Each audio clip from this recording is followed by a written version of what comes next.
kana iba next bane noise mfunge. Rusha. It's so sad. Climate change mfunge.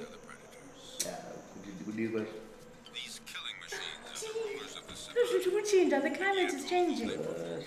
That's just a conspiracy theory. Mai Tindo, one David Atterbury, David Atterbury, whatever. Those are thugs in suits. Ignorance is a huge business. Ignorance, but I'm not a geography. From your ignorance, they create theories. It's already reality. Earth is becoming inhabitable. Think of the future. And I think the Pachas end up university. Ufunga kuti Tindo neudofo wake anoenda kuuniversity iwe unotozvibvuma here zvavataura zvokuti ecosystem yekuchinja chickens are going to turn into dogs mombe dzichachinja kuita shumba chaimbodyiwa ndo chichapedzera chakudya. The point is zvinotochinja. For example kukaita maflash floods manje mvura yacho hapana kwainoenda. Mosquito yane mabreeding grounds. Mosquito dzowanda toita malaria. Iwewe sekuvava neTB vangapone nemalaria here. Iwe ona mvura isikunayo kozuva harisi kubuda here harisi kupisa here vesemwe mapitsiro araita intensity yezuva haina kungofanana haitorina kufanana. Mvura yacho iyoito handisi kuita madroughts. Mvura iri iwe 19 gocha nembe drought yakangoitwa even jesu nguva asati vauya drought rakangoitwa hapana kana iwe chinochinja chiko makafasha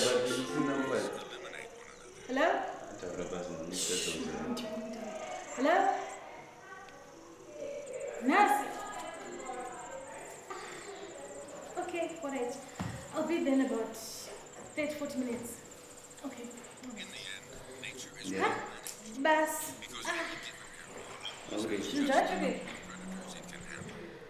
Mena vasikwanisa kuzviita ndisipo. Mozobata vamopedza. Hanti.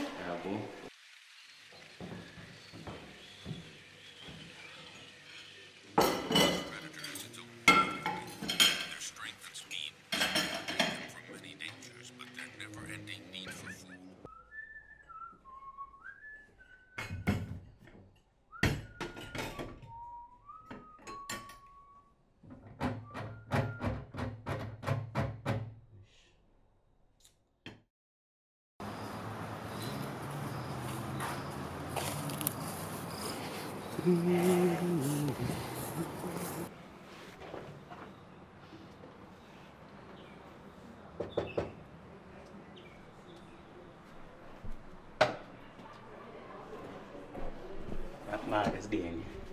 Tiripo makadiwa. Zvinofara tanchikumburuka mvura. Mvura? Aiwa hapana mvura. Okay, chingoti sezvo paine bore.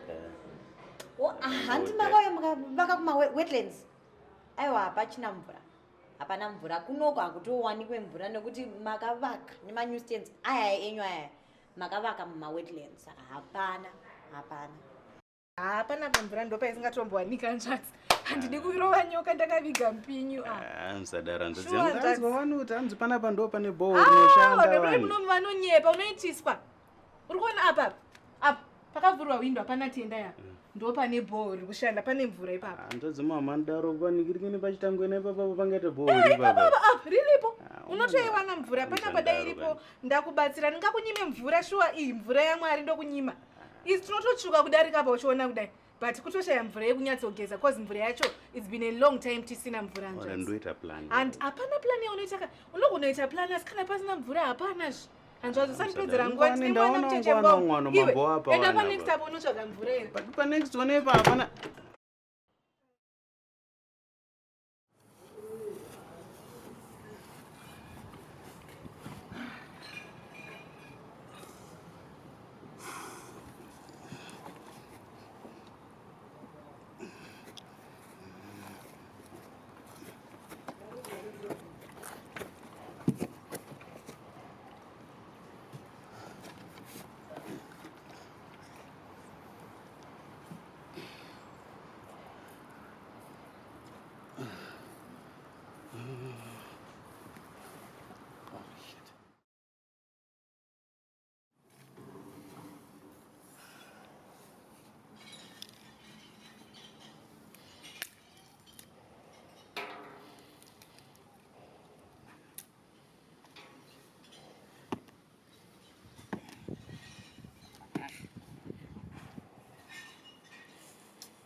dare that. My we can. You can't compare it to the one yandaita nazo. Pekudi. So nazozviona shamwari pese paunoswera padheni paipai unongochipinda bhizi. Masozviona Nasida bhizi shamwari unoti mvura magetsi babaya bandabaya unotsvaga huni baya unotsvaga huni paipai shamwari deforestation iri kuitika shamwari. But it's strange, Honor, because I think the powers that be should just put renewable energy measures. We must have sustainable energy.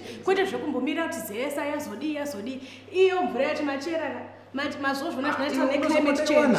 Pandaiwana mvura yacho ameno kusengo kuneka gomo kana apa mawangu tasaone moni shamwari. Moni dzandaita. Compare and contrast. Ndiyo ka water table kudzika zvatotaura kuti drought climate change iri kuitika Batindo. It's a real thing. Pakaipa zvinozwa kana uri mumwe munhu ada kutombonipaka massage cha. Inini kweni ndosora ndakababata. Motondipa inini massage. Asa da mu. Uya ndikufa. Ungandipa.